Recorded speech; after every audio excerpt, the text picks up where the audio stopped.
Magsitayo ang lahat para sa maikling panalangin.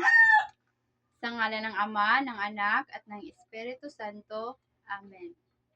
Bago magsiupo, pakiayos ang mga hanay ng inyong mga upuan at pakipulot ang mga kalat. Maraming salamat mga bata. Maaari na kayong umupo. Magandang umaga mga bata. Ako nga pala si Binibining Ronelyn A. Lucernas, ang inyong guro ngayong asignaturang Pilipino. Kumusta kayong lahat? Maayos lang ba? Mabuti naman. Mayroon bang lumiban sa klase ngayon? Magaling! At dahil dyan, bibigyan natin ang ating mga sarili ng Aling Dunisha Club. Alam nyo ba yon? Maaari bang tumayo muna ang lahat? Gagayahin nyo lang ako ha. 1, 2, 3. 1, 2, 3. Very good, very good, very good. Ulitin natin. 1, 2, 3. 1, 2, 3. Very good, very good, very good. Maraming salamat mga bata. Maaari na kayong umupo. Bago tayo magpatuloy ay balikan muna natin ang mga kailangan nating tandaan kung mayroon na tayong aralin sa ating silid-aralan. Una, umupo ng maayos. Pangalawa, tumingin at makinig sa guro. At pangatlo, itaas palagi ang kamay kung may nais itanong o gustong magsalita. Naiintindihan niyo ba mga bata? Magaling!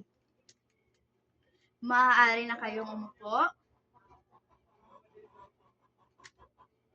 Bago tayo magpatuloy sa bagong aralin, balikan muna natin ang ating napag-aralan kahapon. Ano ang dalawang uri ng pakikipag-ugnayan na ating ginagamit araw-araw? Tama! Kapag tayo ay nagsasalita, anong uri ng damdamin ito? Magaling! At bukod sa pagsasalita, paano pa tayo nakapagpahayag ng damdamin o mensahe? Tama! Mga bata, alam nyo ba na bukod sa pagsasalita, maaari rin tayong makipag-ugnayan gamit ang katawan o ekspresyon? Ngayon, mayroon akong ipapakitang mga larawan sa inyo at huhulaan ninyo kung anong ekspresyon, anong kilos at ekspresyon ito.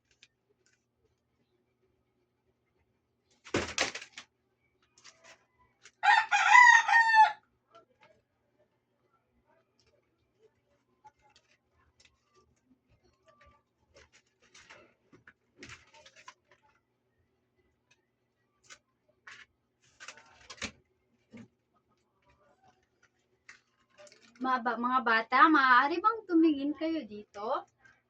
Sa unang larawan, anong kilos o ekspresyon ito? Magaling! Ito ay nakangiti. Sa pangalawang larawan naman, tama, ito ay nalilito o nagtataka. Sa pangatlong larawan naman, ano kaya ito? Ito ay nakakunot noo. Tama, dahil ito ay sumasang-ayon. Sa pang-apat na larawan naman, ano kaya ito? Tama, ito ay lukot kilay. Ito ay hindi sumasang-ayon.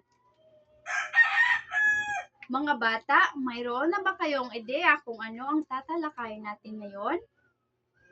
Ang tatalakayin natin ngayon ay ang mga nakagawiang di-verbal na hudyat sa pakikipag-ugnayan.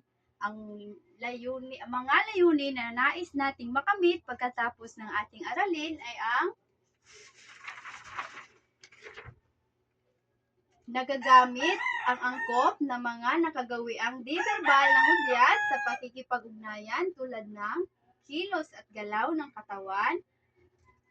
Halimbawa, kumpas, padyak, tayo at iba pa. Ekspresyon ng muka. Ngayon, alamin natin kung ano ang di-verbal na hudyat.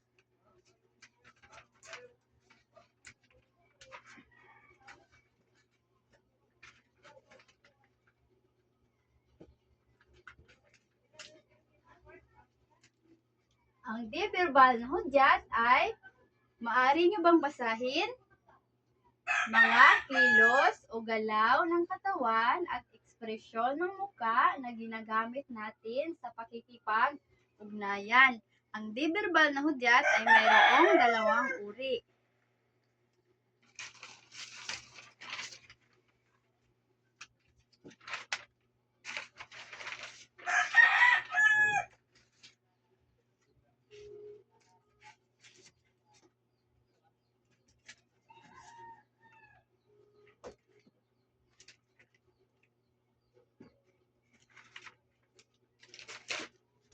Una ay ang kilos at galaw ng katawan. Halimbawa nito ay ang kumpas. Ang kumpas ay galaw ng kamay upang bigyang diin ang mensahe. Pangalawang halimbawa nito ay ang padyak, pagpapakita ng inis o pagmamadali. At pangatlong halimbawa nito ay ang pagtayo, paggalang o pagsisimula ng gawain. Pang-apat na halimbawa nito ay ang pag-ilig o hindi pagsang-ayon. Pangalawa ay ang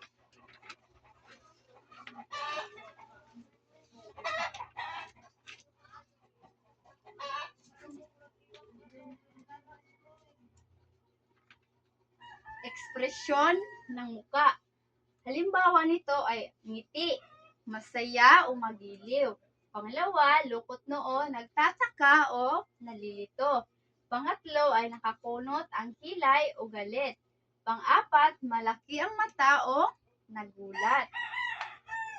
Ngayon, hahatiin ko kayo sa dalawang pangkat.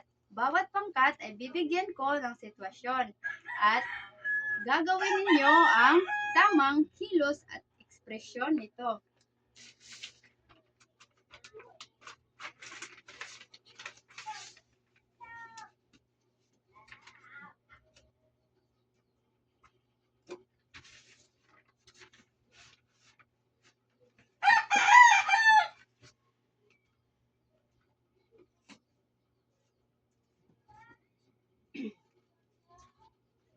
Unang pangkat, ito ang inyong gagawin. Pangalawang pangkat, ito ang inyong gagawin. Ang kabuuan ng ating rubric ngayon ay 30 puntos. Ngayon, bibigyan ko lamang kayo ng 10 minuto upang gawin ito. Handa na ba ang lahat? Magaling, maaari na kayong magsimula. Tapos na ba ang lahat? Magaling. Tunay ngang mayroon kayong natutunan ngayon. Bigyan nga natin ng 3 bagsak ang ating mga sarili. 1, 2, 3. Ngayon, sasagutin ninyo ito. Una, mayroon muna akong mga tanong.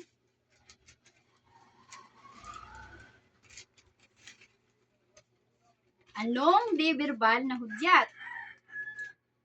Tama. At ano naman ang dalawang uri ng di-verbal na hudyat? Christopher? Tama. Bakit mahalagang gamitin ang tamang kilos at ekspresyon sa pakikipag-ugnayan? Magaling. Ngayon, mayroon kayong sasagutan.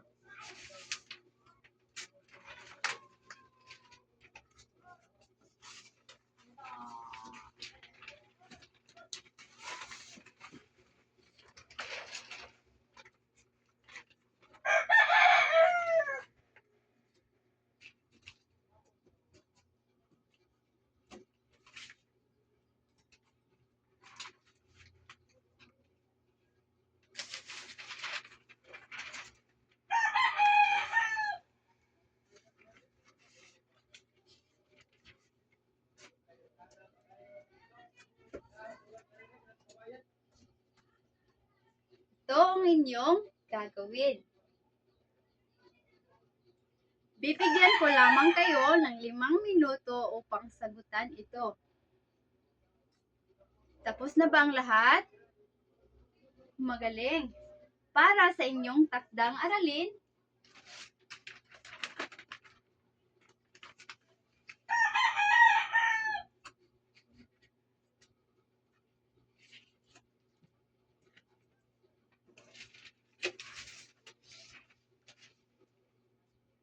Ito ang inyong gagawin. Gumuhit ng 3 sitwasyon kung saan gumamit ka ng tamang di-verbal na hudyat. Isulat sa ibaba ang bawat guhit, ang ibig sabihin ng kilos. Ngayon, hanggang dito na lang ang ating aralin.